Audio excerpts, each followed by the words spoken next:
전산동 도왔습니다. 국어 문풀 시작하겠습니다. 이거 보시면 윗글에 대한 이해로 가장 적절한 것인데, 어쨌든 잘 단어들을 골라놨네요. 골라놨는데 여기에서 가장 적절한 것이니까 이제 유사하는 게 하나 있죠. 그래서 끝까지 이런 경우에는 끝까지 읽어주셔야 됩니다. 이렇게 봤을 때 여기에 있는 내용인데, 그래서 못 찾았다는 거죠. 근데 이제 내용 자체가 어느 정도 복잡해 보이니까 한번 읽어보겠습니다. 뉴스 프레임이란 이렇게 됐을 때 이렇게 꺾어주시기 바랍니다. 요거야 돼. 현실을 바라보는 다양한 시각 중 특정 관점을 선택해서 부각합니다. 뉴스 수용자의 인식을 1차적으로 규정하는 보도의 틀. 그러니까 수용자, 뉴스를 보는 사람들, 규정하고 선택하고 부각하는 것은 뉴스 제공자겠죠. 제공자. 그 다음에 수용자의 인식을 이런 것들이라고 보도하는 틀. 이렇게 동일한 사실을 보도하더라도 이렇게 정의네요. 이거 프레임을 설정하면 수용자의 태도가 달라진다. 어떻게 달라지냐? 미치는 효과를 프레이밍 효과, 그거를 프레이밍 효과라고 하는데 효과가 달라진다고 했고, 이는 언론을 심각한 사회 문제나 안전을 위협하는 내용을 다룰 때 더욱 증폭되고 효과가 있고 증폭 효과가 있는데, 프레이밍 효과는 크게 개인적 측면과 개인적인 동그라미, 사회적인 세모로 나눈다.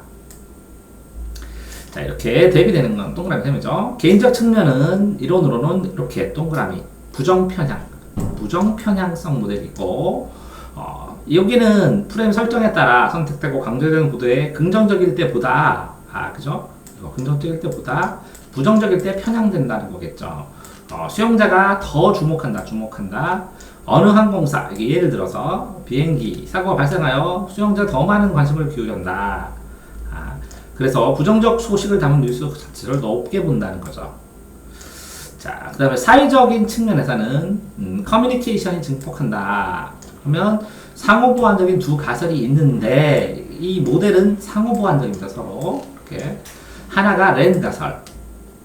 따르면 정보원에서 시작하여 전달자, 수용자, 그리고 화살표 잘했네요. 이렇게 이어지는 보도 과정이 지닌 위험성하고 심각성이 똑같이 증폭되네요. 여기서 사건 목격자나 전문가를 포함하여 비롯한 유관기관, 사회적 선을 포함한다. 전달자는 이렇게 정해지고, 거치면서 심각성이 증폭되는 이유는 이해관계 때문에 영향을 미치고, 전문가가 분석하고 심각성을 강조함에 따라 더 심해져, 더 큰 문제인 것처럼 전달된다. 예를 들어서 이렇게 신종독감, 위험성을 발언, 전문가 발언, 위험성을 얘기를 하면 실제로 더 강해진다는 거겠죠. 특히 전문적인 보도의 의도에 의해서만 정보를 습득할 수 있는 사안일 때는 프레임 효과가 더 크다는 거죠.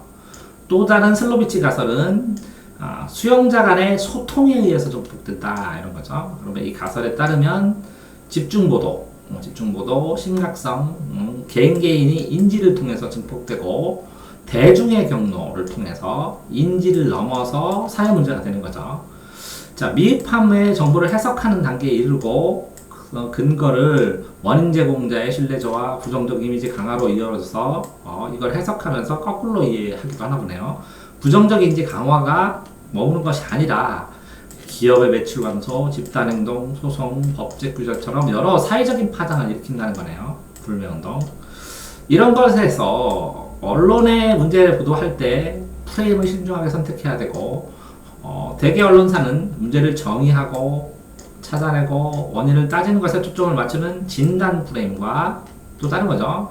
문제가 완화된 대안적 현실을 주는 예후 프레임.